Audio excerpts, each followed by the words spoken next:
আসসালামু আলাইকুম বন্ধুরা, আমি শিরিন আক্তার কিচেন থেকে আপনাদের সবাইকে স্বাগতম জানাচ্ছি।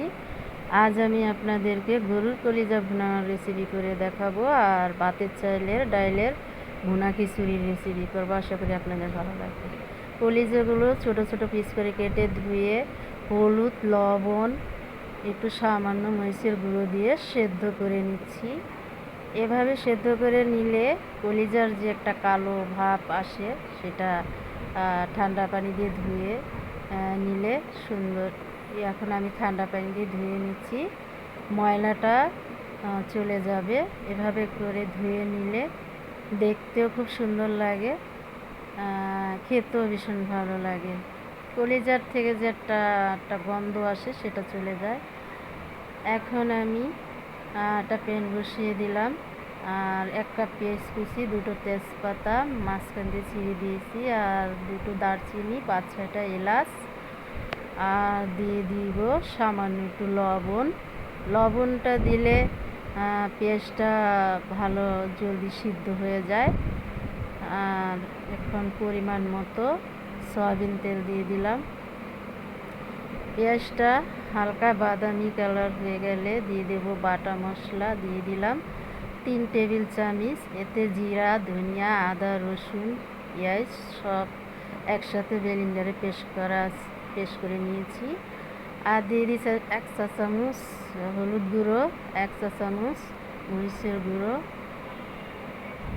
এখন দিয়ে দিলাম স্বাদ মতো লবণ। ভালো করে পেঁয়াজটাকে কষিয়ে নিলাম মশলার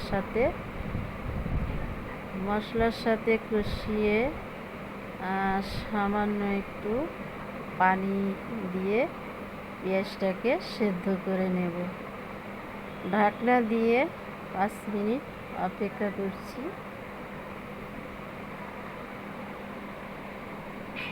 5 মিনিট পর ফিরে এলাম, পেঁয়াজ সিদ্ধ হয়ে গেছে।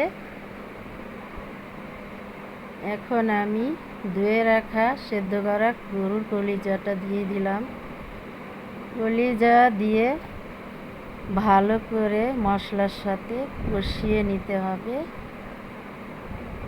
এভাবে কষিয়ে রান্না করে নেব ঢাকনা দিয়ে 15 মিনিট। 15 মিনিট পর ফিরে এলাম। সুন্দর একটা সেন্ট বের হয়েছে, দেখতেও ভালো লাগছে। সেদ্ধ হয়ে গেছে, ভুনা হয়ে গেছে। সামান্য একটু পানি দিয়ে দিলাম, আর পানি দেব না। এই পানিতেই সেদ্ধ হয়ে যাব। আর 10 মিনিট পর ফিরে এলাম। মোট 30 মিনিট লাগছে কলিজা সেদ্ধ হতে। এখন হয়ে গেছে ভুনা করা।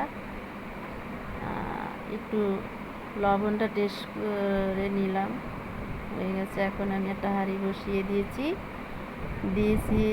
পরিমাণ মতো সাদা তেল। দিয়ে দিয়েছি 2টো তেজপাতা, 4-5টা এলাচ, 2টো দারচিনি। মশলাটা দিয়ে দিলাম 1 কাপ পেঁয়াজ কুচি। পেঁয়াজটা ব্রাউন কালার হয়ে গেলে এক এক করে মশলা দিয়ে দেব।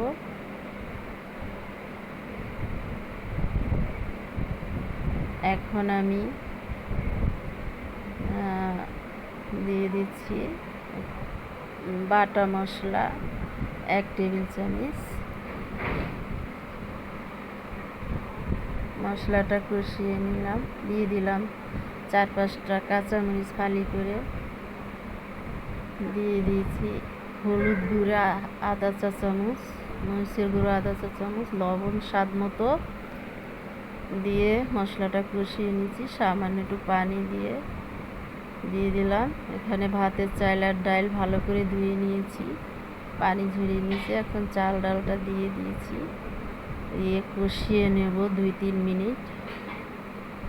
এই খিচুড়িটা অনেক ভালো লাগে বন্ধুরা, আপনারা বাসায় ট্রাই করে দেখবেন। এখন আমি দিয়ে দিলাম পরিমাণ মতো পানি। যতটুকু চাল ততটুকু তার দ্বিগুণ পানি দিতে হবে। খিচুড়িটা 10 মিনিট পর ফিরে এলাম। ভাতের চাইলের খিচুড়ি। একটু সেদ্ধ হতে সময় লাগে। হয়ে গেছে 20 মিনিটে খিচুড়ি রান্না করা।